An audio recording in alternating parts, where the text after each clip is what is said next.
Olá você telespectadora, olá você telespectador da TV Cultura Litoral. A partir de agora você acompanha a edição desta terça-feira do Opinião 2.0. Você vai ter análises, comentários das notícias pelo advogado Roberto Mohamed, que é do time de comentaristas daqui do jornal Opinião 2.0. Vamos começar conversando, Roberto Mohamed. O Cidadania expulsou o deputado estadual Fernando Cury, aquele que importunou sexualmente uma deputada, colega do PSOL, mas a Assembleia Legislativa manteve o mandato dele. Ele foi afastado no começo de abril por 6 meses e reassumiu o mandato em outubro. Boa tarde. Boa tarde. Olha, Paulo, para isso existe a justiça, né? Eu acho que o caso dele vai ser lá, porque a Assembleia Legislativa, além delas terem pouca importância política ou legislativa, de fato, política também porque não fazem o seu papel secundário, que é de fiscalizar o executivo, né? Normalmente elas estão na mão do governador, isso vale para todas, não é só de São Paulo. O problema do Brasil é que a forma republicana aqui não funciona, porque nós avacalhamos qualquer tipo de instituição. A Assembleia Legislativa tem pouco poder legislativo, as câmaras de vereadores e a Câmara dos Deputados têm muito mais poder do que ela, então sobrou muito pouco, ela ficou exprimida entre duas competências legislativas amplas. E ser deputado estadual hoje, se você for da situação, fica pedindo favor para o governador ou para os secretários. E se você é de oposição, é fazer discurso. Mas papel relevante as assembleias não têm. CPI nada. Não, nenhuma delas faz e o poder dos governadores sobre as assembleias, regra geral, é absurdo. Porque para você montar uma CPI, a CPI é um instrumento da minoria, mas tem que ter 30%, né? Nas assembleias não se dá assim. Porque acontece o seguinte, para você comprar um deputado federal, você tem várias formas. Se ele for baixíssimo clero, você vai dar ambulância, você vai fazer emenda, mas a gente está falando de valores mais ou menos altos. Para comprar deputado estadual é a coisa mais fácil do mundo. Você compra com vale de cesta básica, para ele distribuir para eleitor e ele fica feliz. O deputado estadual é baixo nível, né? Não chega a ser tanto quanto os vereadores, mas normalmente são caras que não têm muito conteúdo. Eu trabalhei de perto com a Assembleia na época que eu fazia parte da Comissão de Acompanhamento Estadual, Acompanhamento Legislativo da OAB São Paulo. A gente preparou um projeto de Código de Procedimentos Judiciais, a pedido do Capês, que na época era deputado estadual. Esse projeto nunca andou e ele era extremamente importante e extremamente relevante para o funcionamento do Judiciário Estadual. Para você ter uma ideia, naquela época, tinham acontecido assaltos aos fóruns e levado armas. Aqui em Vicente de Carvalho aconteceu isso. Aquele projeto acabava com isso, porque as armas teriam que ser encaminhadas para unidades militares e requisitadas pelo juiz quando quisesse fazer perícia ou alguma coisa assim. Você sabe que o próprio tribunal foi contra. Parece que o tribunal quer a sacanagem institucionalizada. Na época nós disciplinávamos a informatização, moralizávamos a questão de perícia, que é uma das maiores fontes de corrupção no judiciário. Né? Para você ter uma ideia, acho que tem até ameaça de morte em vara de falência em São Paulo para juiz que quer ocupar. Tem juiz que quando cisma que quer uma vara de falência, mas não faz parte do time, o cara fica até na geladeira. O negócio é sério. O judiciário, não pense você que é diferente da podridão do executivo e do legislativo. Né? Então, esse tipo de coisa também acontece.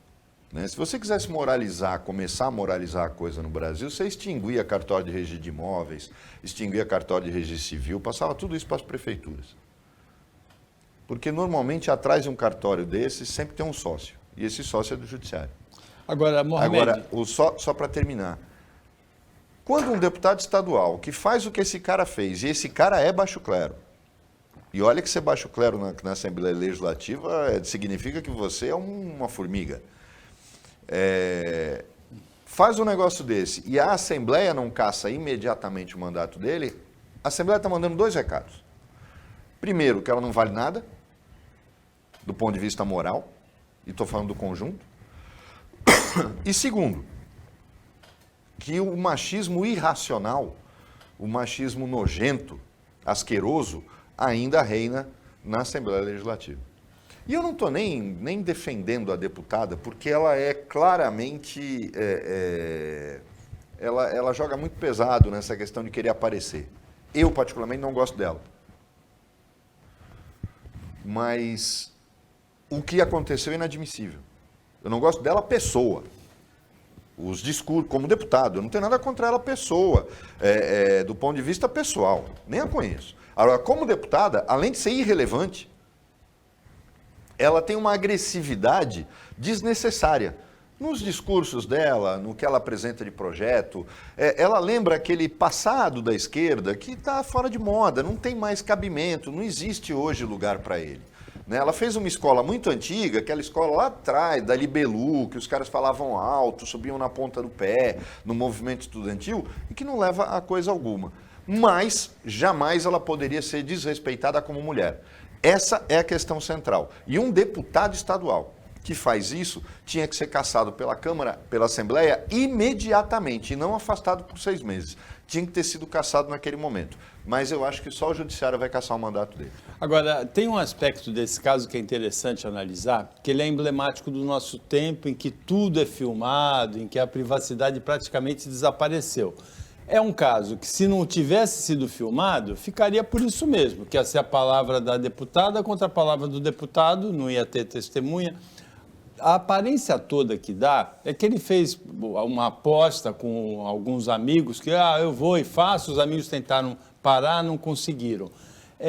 A imagem, ela serve como prova cabal, assim, ela não deixa nenhuma dúvida do ato que ele fez? Não deixa nenhuma dúvida. Eu prova acho que ele, primeiro, jurídica. Que ele foi abusado. Exato. Imagine você o seguinte, Paulo, que fosse a sua mulher, a minha, ali como deputada, e ele vem e coloca a mão. Ele não tem intimidade com ela para isso. Eu não faço isso com pessoas com as quais eu não tenho intimidade. Quer dizer, ele é um cara abusado. Você vê que, por isso que eu falo que ele é baixo clero. Ele é um cara abusado. E um cara que faz aposta com o outro, olha, vou lá fazer isso é coisa de ensino médio. Mas tem cara que foi isso, não tem? Olha, eu não sei. Eu acho que ele é um cara que tem problemas mentais. Ele é um babaca. Não é nem problema mental, ele é um babaca. E o cara babaca faz isso. Agora, Mohamed, você tomou maracujina hoje, você está tranquilo? Não, hoje não, muito pelo contrário. Eu soube de umas coisas agora de manhã que me deixaram não, mas extremamente porque irritado. essa notícia que eu vou pedir para você comentar agora é o tipo de notícia que pode te irritar. Semana passada, nós falamos do touro dourado, não falamos?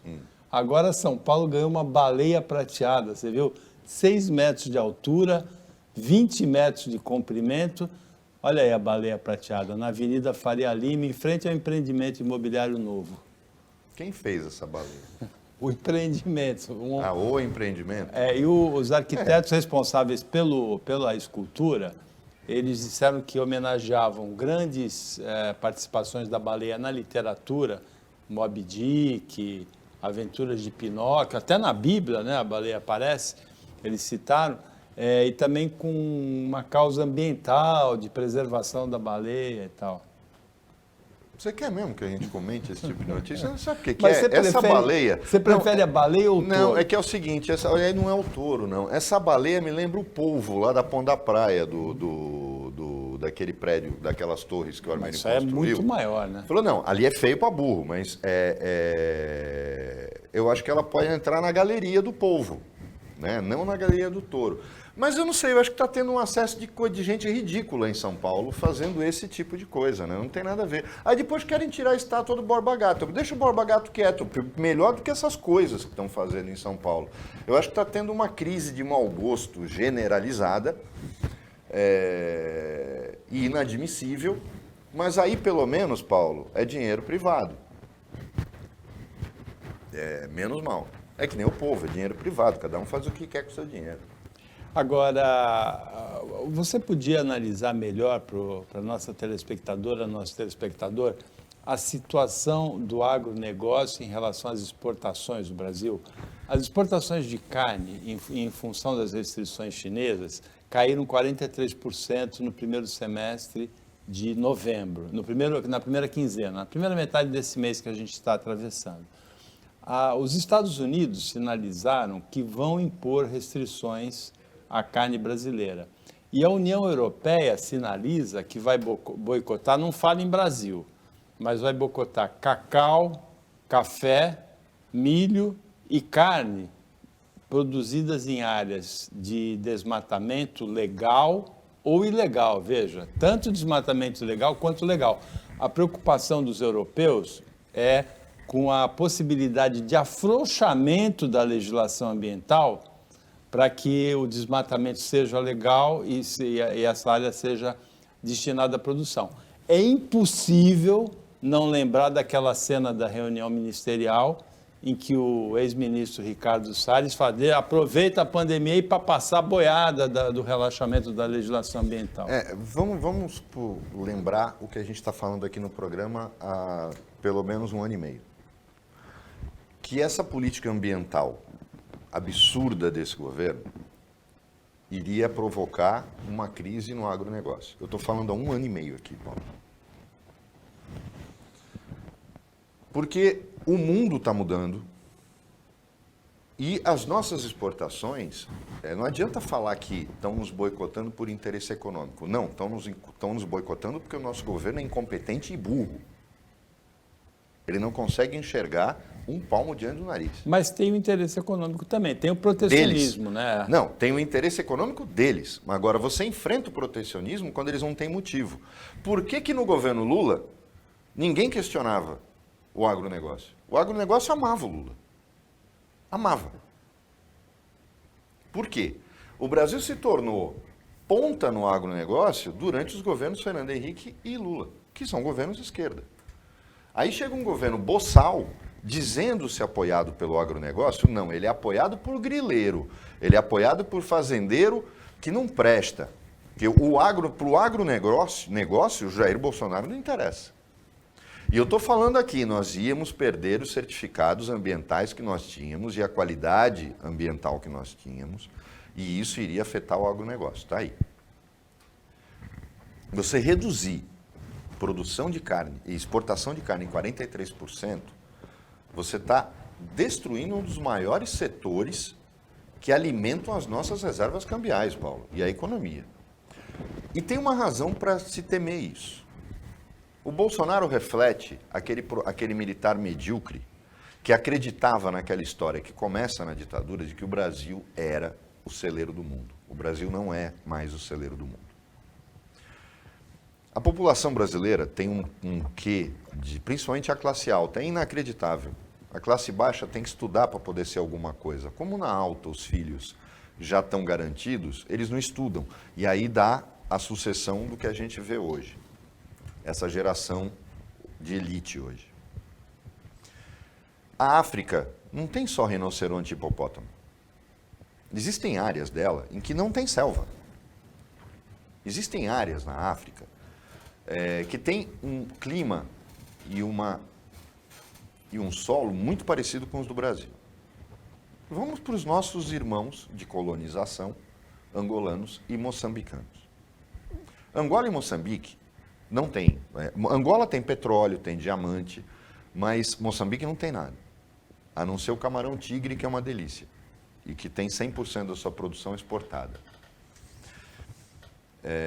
Para quem não sabe o que é o camarão-tigre, é gigantesco. Ele parece uma lagosta. Se a produção tiver aí uma imagem, e ele só dá na costa de Moçambique. E é inacreditável. 100% da produção é exportada para a Europa. Nós nunca vimos a cor dele aqui. Vai tudo para a Europa. Mas, para chegar nesses países, o que eu vou falar agora é: Angola tem um terreno agriculturável, uma extensão territorial agriculturável inacreditável. Olha lá. Esse é o camarão-tigre. Não dá para ir ter a proporção do tamanho dele, mas ele é muito maior que o nosso camarão-pistola. Olha o tamanho do prato. Ele é muito maior que o nosso camarão-pistola. E é uma das maiores riquezas de Moçambique, da costa de Moçambique. Para quem não sabe, não visualiza o mapa, Angola está para o Atlântico, Moçambique para o Pacífico, para o Índico. Os dois países de língua portuguesa, que têm uma ligação muito forte com o Brasil, estão recebendo investimentos, óbvio, chineses, na agricultura, no agronegócio, mas gigantescos, como a gente nem sonha em ter no Brasil. A Europa dinamizou a sua produção agrícola. Dinamizou como? Aumentando a produtividade. Os Estados Unidos, então, nem se fala.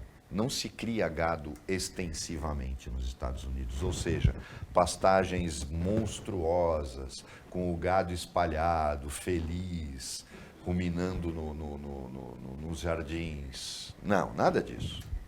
Lá a produção é intensiva. Uma fazenda com metade do tamanho de uma fazenda brasileira produz, em termos de gado de corte, 3 vezes mais. Ou seja, nós não somos o celeiro do mundo. Se eles não quiserem comprar da gente, não vão passar fome.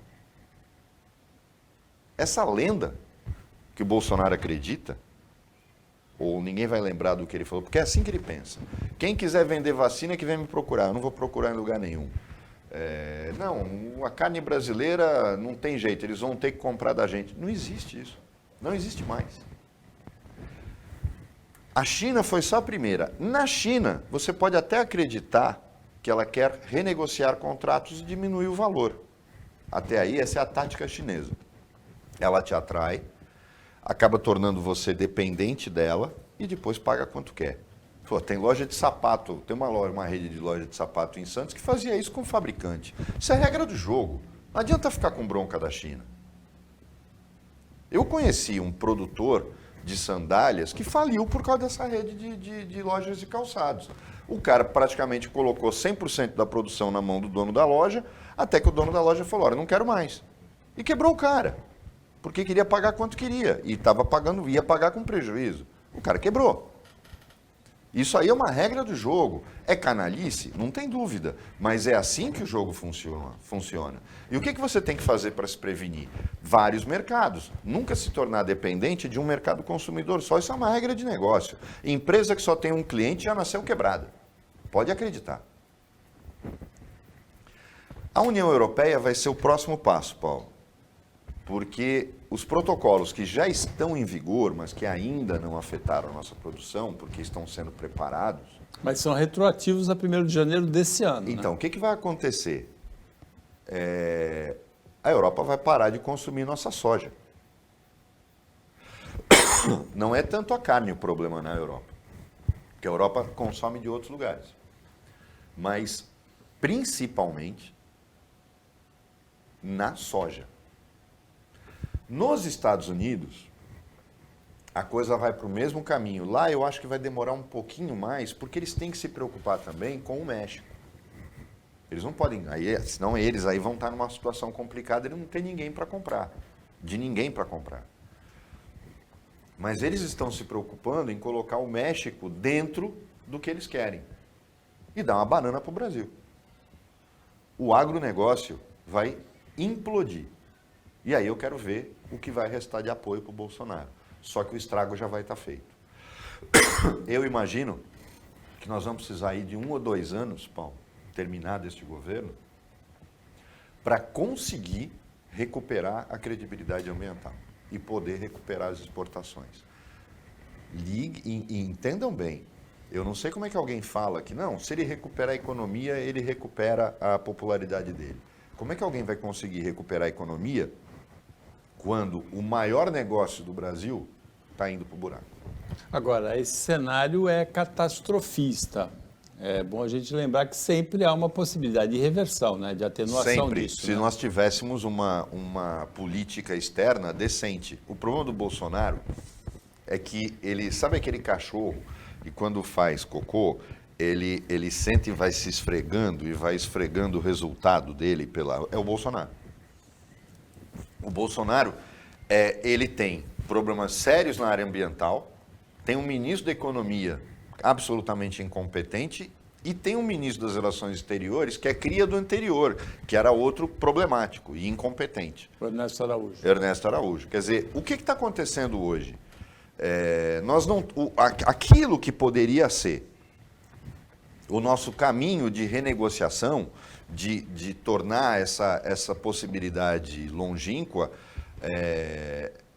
não existe. Porque os caras que teriam que fazer isso, não fazem.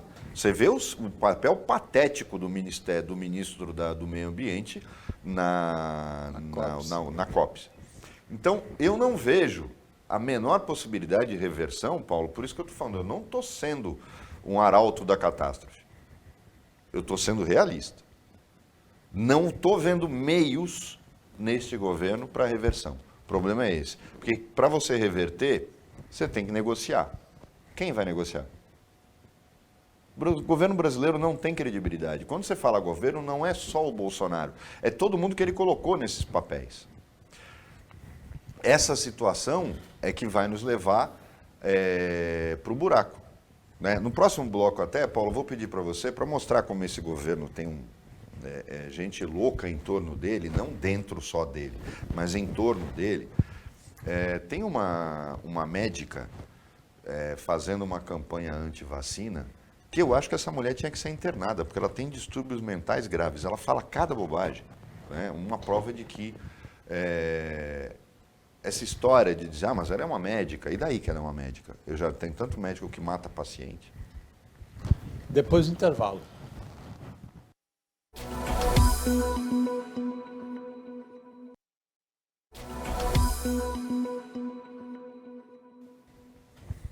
Voltando com a opinião 2.0 desta terça-feira, o Roberto Mohamed, advogado, principalmente da área previdenciária, é o analista, o comentarista desta terça-feira aqui no Opinião 2.0 na TV Cultura Litoral.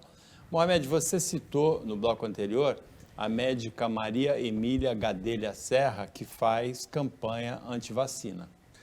O problema dessa médica é que ela fala coisas sem a menor fundamentação científica.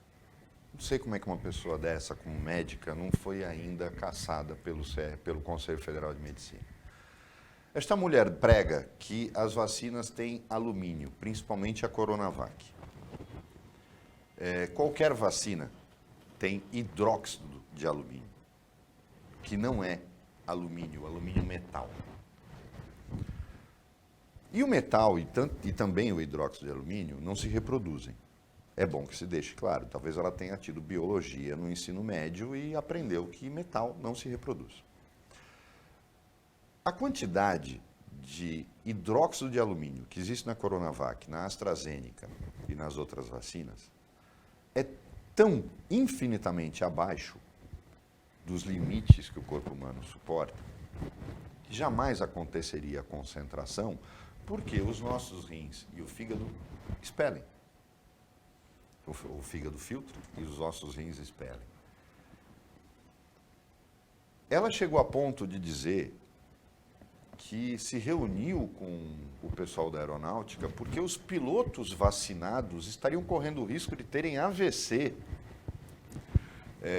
enquanto pilotavam, que o espaço aéreo brasileiro estaria comprometido. Esta mulher é insana. Essa mulher tem problemas sérios. Ela associou o Alzheimer ao alumínio. Não existe estudo no mundo sério que fale que alumínio está ligado ao Alzheimer. O pior é que a gente vê pessoas alfabetizadas, algumas até com ensino superior, repetindo o que esta mulher fala, que é um absurdo, e ela tem acesso direto ao presidente da República. A gente precisa ter um mínimo de... veja bem, é como tudo que ela fala é fake news. Mas, na verdade, no caso dela, não é fake. Ela não sabe o que ela fala. Só que é esta mulher, que faz parte do tal gabinete paralelo, que orienta o presidente da República. Ele ouve esta criatura. Cada um... É uma coisa, por exemplo, no direito, quando existem posições opostas, fundamentadas. Você vai dizer, como é que pode? Mas isso existe. Na ciência, você também tem essas possibilidades. Mas existem algumas, elas têm que ser baseadas em estudos. Eu vou falar uma coisa para as pessoas entenderem como é fácil você perceber quando a coisa é mal feita. Quando alguém disser para você, existem estudos, ou um estudo da Universidade Protestante de Quixeramobim aponta tal coisa. Espera aí, mas Não existe universidade protestante em Quixeramobim. Eu nunca ouvi falar. Alguma universidade que eu já tenha ouvido falar fez algum estudo? Não. Essa universidade aqui é séria. Tome cuidado, não saia compartilhando esse tipo de bobagem. Falou, mas era uma médica. Falou, conheço um monte de médico retardado. Eu conheço médicos imbecis. Eu conheço médicos idiotas, como advogados idiotas, como juízes idiotas. Os caras passam no concurso e se idiotizam. Isso existe. Não é uma questão de políticos idiotas nem se fala. Não é uma questão de título que alguém tenha. É uma questão de coerência. Quando uma pessoa, uma médica, pega um microfone num evento e fala coisas que toda a ciência séria já mostrou que não é assim, é lógico que essa pessoa tem problemas. A gente falou na semana passada do Olavo de Carvalho. Só ele está certo, o mundo está errado. Esta médica tem esse problema. Ah, mas o Osmar Terra também. O Osmar Terra, que é terraplanista. Sabe, são coisas, é como essa história dos terraplanistas que estão nesse governo, uma coisa absurda. Tá bom, quem foi que chegou na esquina? Não, porque se é plana, chega no fim, né? Quem foi que caiu? Eu não consigo conceber que as pessoas ainda percam seu tempo acreditando nisso.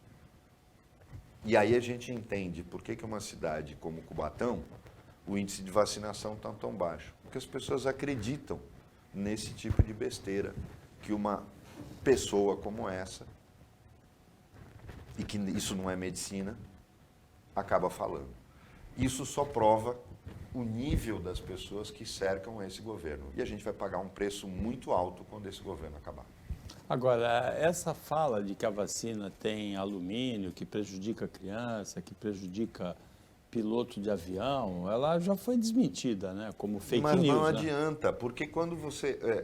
eu noto uma coisa, quem acredita nesse governo implora por esse tipo de bobagem. É uma coisa inacreditável, fica reavivando isso. Eu estou imaginando o que vem nas eleições, Paulo. Vai ser um festival de besteiras e, infelizmente, algumas pessoas acreditam nisso. Ela fala numa explosão de demência e Alzheimer, né? Meu Deus, olha, eu acho que isso é um desrespeito, porque eu perdi minha mãe pro Alzheimer. Isso é um desrespeito com quem já lidou com essa doença absurdo. Essa mulher tinha que ser caçada pelo Conselho Federal de Medicina. Isso não é opinião, isso é desrespeito. O presidente Jair Bolsonaro, ontem à noite, ameaçou novamente a renovação da concessão da Rede Globo. Ele, na verdade, não faz uma ameaça. Ele fala assim, olha, não ameaço ninguém. Se tiver com as certidões todas regularizadas e tal, é a renovação. O interessante é que não é atribuição do Executivo aprovar ou não a renovação de concessão de rede de televisão. É do Legislativo, do Congresso, né, Senado e Câmara juntos, e bastam 2/5, 40% dos votos, para aprovar ou a renovação ou o cancelamento da concessão. O Executivo, no caso o governo Bolsonaro, faz um relatório, Ministério das Comunicações, que vai ser analisado pelo Congresso. A decisão não é do Bolsonaro. Então, mas ele fala tanta bobagem, Paulo, não dá para a gente ficar discutindo. Ele apresenta números falsos, ele fala que vacina causa AIDS. Vamos elencar aqui as bobagens, vamos precisar da semana toda, fazer o programa em 5 partes, só para fazer a lista de besteiras que ele fala. O Bolsonaro não é um cara normal. Tem um documentário da Carla Camurati que vai entrar agora, que tem uma cena dele, quando ele era deputado do Baixo Clero, agredindo, dando soco nas pessoas dentro da Câmara.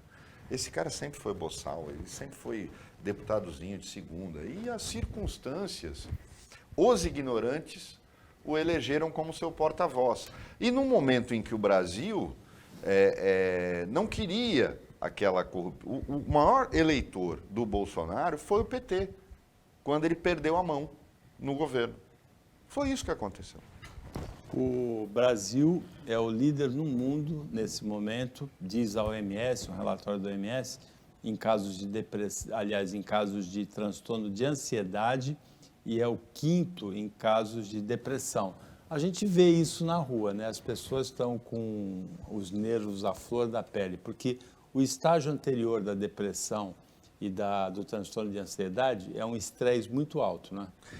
Ele está provocando situações, por exemplo, eu não sei se você acompanhou a notícia daquele PM em Minas Gerais, que apanhou da própria PM. Ele é um PM, ele estava com o filho indo num bosque, alguém preocupado, porque não dá para condenar a pessoa que liga. Ela viu a cena, não sabe do que se trata. Isso aconteceu também outro dia num hotel fazenda, em que um pai deu um selinho na filha e foi denunciado, porque ninguém sabia que ele era o pai da menina. E a forma como cada um cria seus filhos é problema dos pais, se ele não estiver agredindo a criança. E ela denunciou, ligou para o 190, dizendo que o cara estava levando a criança para o mato. Obviamente, a polícia chegou. Naquele momento, policiais normais, policiais em estado normal, ao abordarem, o cara se identificou, falou, é meu filho, e eu sou policial. Parou. Na hora, um policial normal, teria que falar, olha, tudo bem, esclarece para o comando, para o Copom, olha, é o pai da criança. Ele está levando ela para o mato, porque se ele tivesse que fazer alguma coisa, existem pais doentes, existem. Ele estaria fazendo em casa e não no mato. Quem leva para o mato é o estranho. A partir do momento que já se identificou dizendo que era o pai, não tem o que discutir. Ainda mais, era um policial, ele tinha que ser tratado com respeito pela própria polícia. Mas como cidadão ele deveria ter sido. A hora que ele se identificou, mas eu sou o pai dele, eu não estou trazendo ele para o mato por qualquer maneira, ele é meu filho. E não é um policial que vai dizer para mim onde eu posso entrar com meu filho ou não.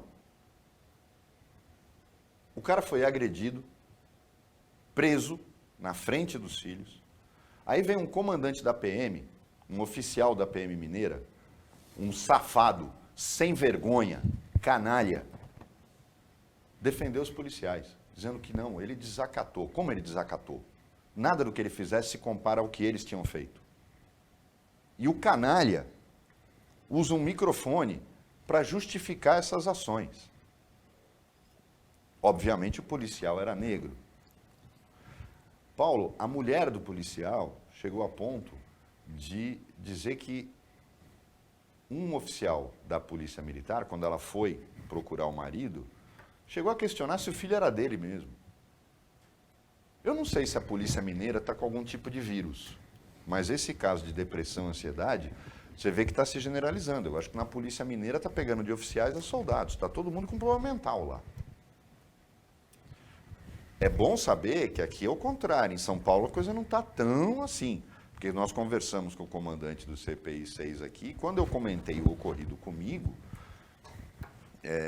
que também foi uma falta de respeito, não por eu ser advogado, por eu ser um cidadão.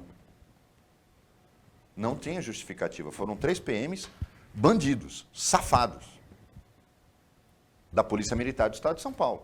E que a Polícia Militar do Estado de São Paulo passou a mão na cabeça e disse que estava tudo certo. Ah, não, você passou um sinal vermelho. Mano, o Copom chegou a dizer que eu passei 3. Por que eu tomei uma multa só, Copom? Então, lá, um oficial da Polícia Militar justificar uma atitude daquela, em nenhum momento ele entrou, ele disse que o cara desacatou, Paulo. Quer dizer, um policial entrar com o filho num bosque, não há cena suspeita nenhuma, uma ligação que não pode ser condenada, as pessoas denunciam, mas cabe à polícia, você tem que ter tranquilidade para confiar na polícia de que ela vai chegar e minimamente enxergar a situação. Falou, não, foi uma ligação, um alarme falso. Muito obrigado a quem denunciou, fez o seu papel, mas aqui a situação está resolvida. Eu não posso ter bandido na polícia, porque quando eu tenho bandido na polícia, eu matei o Estado. A gente volta depois do intervalo.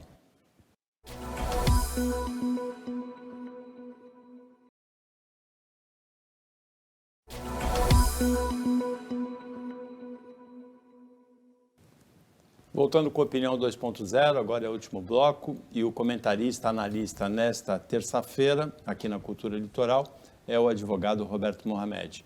Mohamed, a Prefeitura de Santos não é a única, mas em Campinas também está sendo feito processo desse tipo, está montando uma parceria público-privada para a coleta de lixo na cidade. Os valores são altos. Aí o prazo é de 30 anos. Então, Paulo, transporte e lixo, todo mundo sabe, são as maiores fontes de corrupção e de mala preta em qualquer administração municipal, né? Foram o motivo do assassinato do prefeito de Santo André, foram o motivo do assassinato do prefeito de Campinas, ambos do PT. No começo do século, né? Primeira década. Sempre alimentaram a corrupção, decidiram eleições, inclusive. Então, a gente está lidando com uma coisa delicada. Algo que que me chama a atenção nesse processo todo, e eu acho que sexta-feira nós vamos fazer um programa, eu espero que a Prefeitura mande alguém, nós já fizemos o convite, nós vamos chamar o vereador, o suplente da Thelma, o vereador Danilo, que fez o questionamento desse contrato, e eu gostaria que viesse ou o prefeito, Rogério Santos, ou o primeiro-ministro dele, o Flávio Jordão, aqui, para que a gente possa debater e colocar os dois lados. O cheiro está muito ruim, está me dando náusea. Eu acordei já passando mal quando eu soube disso. Primeiro, eu não estou entendendo a pressa, porque a mesma prefeitura, que não tem pressa nenhuma de rever os tombamentos, a não ser que seja a pedido da tribuna, que não tem pressa nenhuma de retomar o centro histórico, quer transformar ele em prédios residenciais, quando na verdade a vocação do centro, por não ter residências tanto assim, seria justamente a do lazer, já que eu não posso ficar com uma casa noturna em área residencial, mas eu poderia concentrar aqui. Mas tudo cheira mal, porque quem banca a campanha também são os construtores. Transformar em residência significa fazer a festa de quem já manda na cidade, né? Aqueles que querem construir na ponta da praia, na Conselheiro, na Costa, eles vão todos para o centro, vai ser uma festa, né? E aí todo mundo fica feliz. A gente precisa saber quem já comprou esses terrenos, né? Eu acho que uma pesquisa do Ministério Público no primeiro registro de imóveis já mostraria quem são os caras que estão bancando esse projeto incompetente da Prefeitura.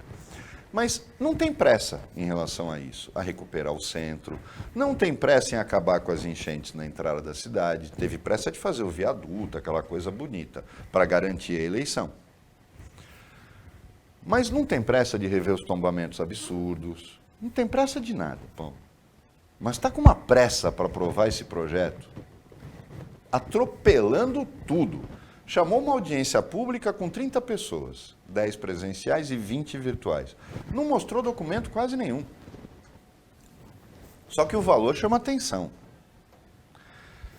Uma outra coisa, desrespeita e atropela a legislação absurda. Santos se ressente de uma coleta de lixo reciclável decente. Lixo reciclável, Paulo, gera riqueza e gera energia. O contrato deixa de fora as cooperativas de lixo reciclável e não caminha para reciclagem de lixo só, de lixo orgânico, para gerar gás, para gerar energia. Há uma política nacional de resíduos sólidos com metas e prazos para serem cumpridos. Que este contrato não privilegia. Porque, na verdade, eu já estou dizendo aqui, quem ganhou esta licitação, que ainda não aconteceu, é uma empresa chamada Terracom. Você quer apostar, telespectador? Você quer apostar comigo, Paulo? Quem já ganhou esta licitação, que ainda não aconteceu, chama-se Terracom. Se não for com esse nome, vai ser com uma outra empresa que os mesmos donos vão formar. Mas quem ganhou a licitação, que não aconteceu, foi a Terracom. Aí a gente mostra esta cena quando acontecer o leilão. Então já deu para as pessoas entenderem por que a pressa. Ora, o prefeito de Santos tem 3 anos de mandato pela frente. 3. Ou seja, só 25% do mandato dele está se já está no limiar. Por que a pressa? Ele pode dizer que é um legado, que é necessário. Tá bom, mas ele tem 3 anos para fazer isso. Ah, mas o ano que vem tem eleição. Né? Quantas campanhas tem que bancar? Quantas campanhas precisa alimentar? O cheiro de podre, ilustre prefeito, está muito forte. Um edital mal feito, mal redigido, e o senhor com tanta pressa de aprovar, por que a pressa? Tem tanta coisa para o senhor fazer que o senhor não faz. Eu lhe questionei aqui no programa, quando o senhor veio, por que a revisão dos tombamentos, em 1 ano, o senhor não fez nada? Nós lhe questionamos aqui por que continua enchendo de água na entrada da cidade. Já passou 1 ano do seu governo. Aquele pessoal do DIC da Vila Gilda, que o senhor chama pelo nome, só aprendeu na campanha, né? Fez aquele cursinho lá de, né? A Dona Maria, a Dona Chiquinha, tal, porque quer que as pessoas pensem que você conhece essas pessoas. Estão lá esperando as coisas que foram prometidas. Passou 1 ano e nada. Agora, faltam 3 e você quer fazer um contrato de 30 anos? É muita coisa para financiar, né? É muito comprometimento. Então está lançado o convite, ou para o prefeito, ou para o seu primeiro-ministro, virem aqui na sexta-feira para a gente debater esta questão. Que o cheiro está ruim? Está muito ruim. Está dando ânsia de vômito. A gente precisa esclarecer isso. Porque, novamente, voltando ao início da minha fala, Paulo, nada alimenta a corrupção nas cidades mais do que ônibus e lixo. Podem acreditar nisso. Tudo que envolve, qualquer contrato que envolva ônibus e lixo, fede. Podem ter certeza disso. Mohamed, você já ficou sem gasolina em algum percurso aí? Seu automóvel sem gasolina? Há uns 20 anos, eu lembro que foi a última vez, porque aí eu peguei o hábito de não deixar ir para a reserva. Mas não era cara como é atualmente, né? Não era, mas isso acontecia, né? A gente vai evoluindo, né, Paulo? Então eu consigo manter o carro abastecido. Ainda mais eu tenho que ir muito para São Paulo. Mas você sabe que até pouco tempo atrás, acho que faz uns 3 meses, eu fiquei apavorado, porque eu estava subindo e percebi que eu poderia ficar sem gasolina. Esqueci de abastecer. E aí eu tive que sair ali naquele posto da série da CUPC para parar e voltar para Imigrantes. À direita, falando você desce, nisso, né? eu passei por uma coisa que, lógico, né? Eu estou ficando velho, você já passou disso faz tempo. Mas a gente vê como é a questão de focar em algumas coisas.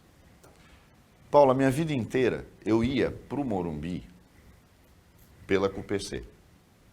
Ou para Interlagos. Tal. E para ir para a corrida, eu fiz a mesma coisa.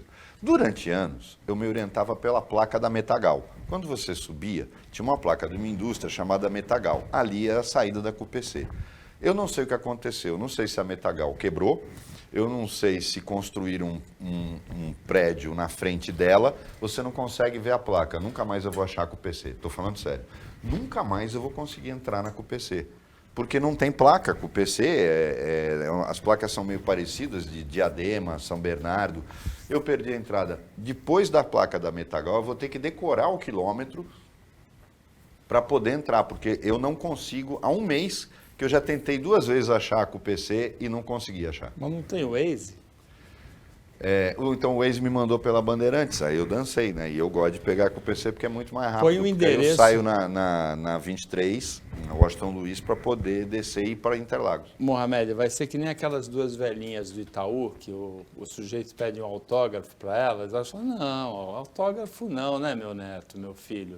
É selfie agora, né? Não, Por você que sabe você que não põe CUPC no Waze? Não, eu teve uma época, isso há muito tempo atrás, eu só conseguia chegar na casa de uma amiga porque tinha um caminhão de feira na porta. Eu sabia que era aquela casa, eu nunca decorei o número, porque era o número da casa que tinha um caminhão de feira na porta, né? Até o dia que o feirante morreu. E nunca mais eu achei a casa dela. Eu tinha como referência mais recentemente, né, no século passado, aquela chaminé para você entrar no vergueiro, né, que mudou, né? O acesso era pela direita, você subia e descia no vergueiro. Mas eu sempre fiz da esquerda. Agora tem o acesso Não, você tem esquerda. os dois. Você pode fazer pela direita, mas é muito mais fácil você fazer pela esquerda. Pela esquerda. E a referência para mim era o chaminé. Agora, já no Mas a chaminé ainda existe. No século XVII, assim, a minha referência já era na Estrada Velha, era uma figueira antiga. Agora, o Roberto Carlos, que é novinho em relação a mim, ele tem 80 anos, o Roberto Carlos, né? Ele ficou sem gasolina, ele estava indo para o ensaio, olha lá, o Roberto Carlos com o carrão dele, ficou sem gasolina na Urca, no Rio de Janeiro. É que esse carro bebe muito, de certo. Ele rodou muito e acabou gastando. Mas porque não é ele que abastece. Você não consegue ver o Roberto Carlos parando num posto e falando para o cara, completa aí. Então, algum assessor dele, que provavelmente vai para a rua, que não abasteceu o carro dele. Bom, o Brasil chegou a 80% da população adulta com vacina, com campanha da médica Gadelha, Maria Emília Gadelha Serra, sem campanha.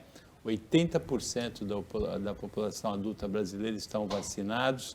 O Brasil, graças a Deus, fez a lição de casa e a angústia muito grande que a gente sentiu durante boa parte aqui do Opinião 2.0, porque a pandemia começou logo depois no Brasil que começou o Opinião 2.0.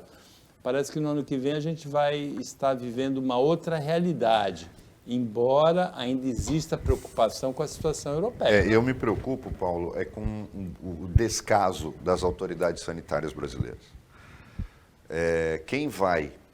Quem viaja de avião, tem visto, já deve ter ouvido falar disso. Para você entrar na União Europeia, você precisa apresentar o atestado de vacinação. Para entrar nos Estados Unidos, idem, e em qualquer país asiático, idem. No Brasil, basta você apresentar um PCR. E você não precisa apresentar o atestado de vacina. Era só mudar as portarias, editar uma portaria e colocar em vigor nos postos da Polícia Federal para a imigração. Vocês verem que falta detalhe. A incompetência, ela está aí. Quando você não olha o detalhe, quando você não implementa, e aquele detalhe é fatal. Então, nós vamos estar abertos. E aí, falando de carnaval, quanta gente vai vir para o Brasil com PCR e que não significa absolutamente nada. E a gente pode estar recebendo ou enviando o vírus para quem fizer isso. Basta mudar o protocolo e colocar que tem que mostrar o atestado de vacinação. Da mesma faz até por reciprocidade, porque o brasileiro tem que mostrar lá, por que eles não têm que mostrar aqui? Isola esse pessoal negacionista. Não quer tomar vacina? Você é alemão, não quer tomar vacina? Também não vai entrar no Brasil. Não vai pegar nenhuma brasileira no carnaval. É simples. É fazer com que essa reciprocidade ajude o próprio mundo. Porque na Europa o movimento anti-vacina é muito forte, como nos Estados Unidos. O brasileiro, ainda bem, não tem isso. E esse índice, Paulo, mostra bem o que é o governo Bolsonaro. Não sai desse gueto de 20%, porque não está faltando vacina. Então, nós não chegamos em mais de 80%, não é por falta de vacina. Hoje, é por falta de consciência. É o que eu falei, está me preocupando muito os números de Cubatão. Por quê? Porque é uma cidade vizinha, uma cidade que não tem estrutura, é a única que tem um hospital que se compara aos hospitais de Santos, mas não consegue segurar se a pandemia lá voltar com tudo. Então me preocupa muito, eu estou aqui solidário com o prefeito de Cubatão, que está tentando fazer de tudo para a população tomar vacina, e é um absurdo que as pessoas em Cubatão acreditem em gente como essa Maria Emília Serra, que na verdade tinha que ser caçada pelo Conselho Federal de Medicina e não fazendo escola, não espalhando notícias que não têm amparo nenhum na ciência. Novamente, hidróxido de alumínio não é alumínio. Você que está me ouvindo, que é empresário, tem curso superior, pós-graduado, para de ficar mandando vídeo dessa senhora achando que isso é alguma coisa séria. Não é, não. Você é um cara inteligente, não faz isso não. Não faz isso. Você vai perder seus amigos desse jeito daqui a pouco. Você vai começar a bater a cabeça na parede, porque vai estar faltando neurônio no seu cérebro. Com isso, chegamos ao final do Opinião 2.0 desta terça-feira, agradecendo o Roberto Mohamed pela participação, agradecendo ao pessoal técnico e de jornalismo do Sistema Costa Norte, agradecendo a você que acompanhou a gente mais essa edição. Até amanhã, nesse mesmo horário de 15 para as 2, e uma ótima segunda metade de terça-feira para você, que você merece.